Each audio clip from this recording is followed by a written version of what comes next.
Indeed. All right.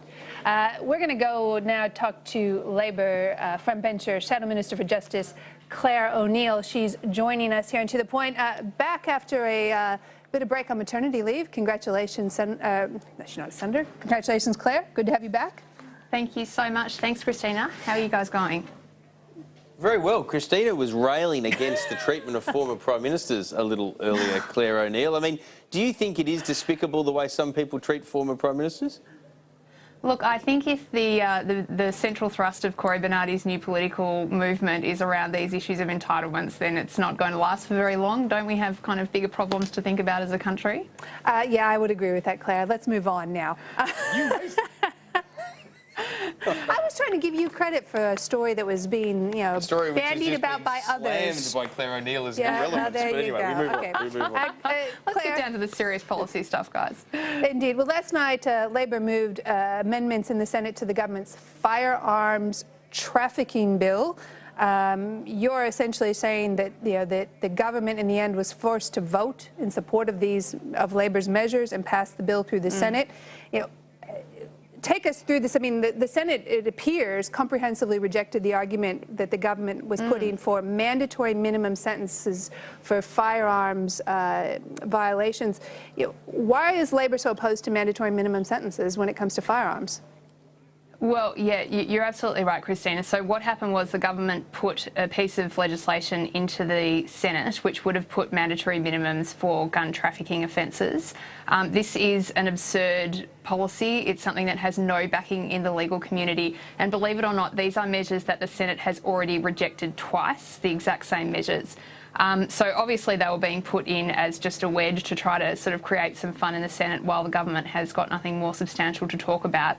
But we tried to take the opportunity to see if real reform could come out of this. So Labor completely rewrote the bill. The only thing that remains is the title.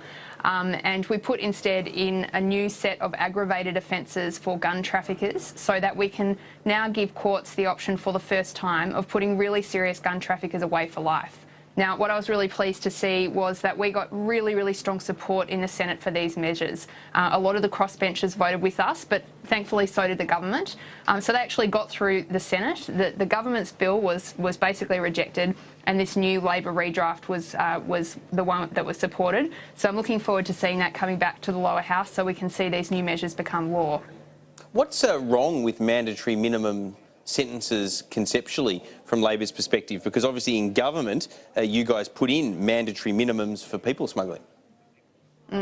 Well, mandatory minimums really don't have any backing in the legal community, Peter. So why in government, I know you weren't there, but why in government did Labor put in mandatory minimums for people smuggling? It's something that, honestly, it happened a long time ago. My job as Shadow Minister for Justice is that within my portfolio we make the very best laws possible. And the best information we have is that mandatory minimums don't stop crime, and in fact they create a lot of issues in the judicial system. So just while we're on the serious subject, for listeners to understand, it's things like the fact that people who are charged with offences will essentially never plead guilty to those offences because whatever they say, whatever they do, whatever the circumstances, they're going to jail. And in the bill that the government put forward, the minimum mandatory sentence was 5 years. So no matter what type of offence it was, no matter what the extenuating circumstances were, you were going to the slammer for 5 years. Now, we think a much better option is to think about what we can do to look at criminals who are operating at that very top end. So the new offences will see that if you've trafficked 50 or more guns or gun parts, then you'll be able to be put in jail for life by a judge. And we think that's a punishment that fits the crime. See, I'm consistent about this. I've got a problem with mandatory minimums from 2013, just as I do now.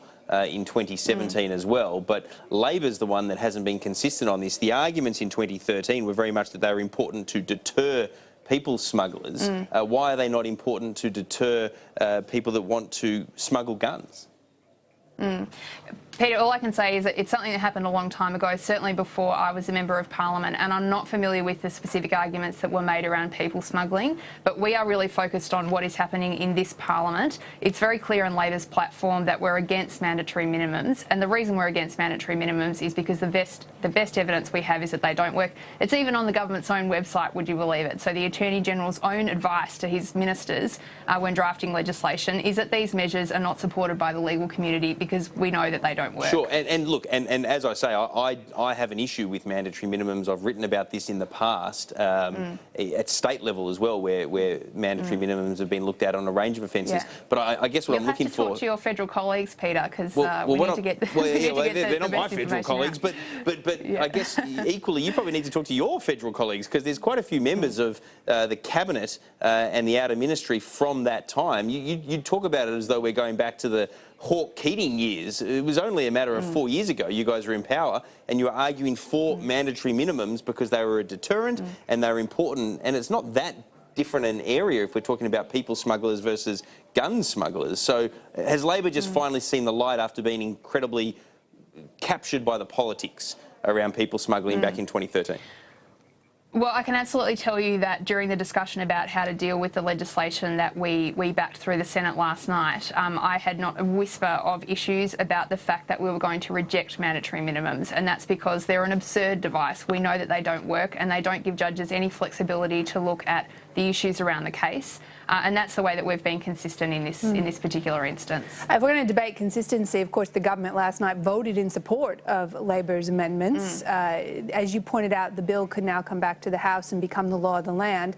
What is Labor going to do if the government amends it in the House, removes and tries to reintroduce minimum mandatories and send it back to the Senate?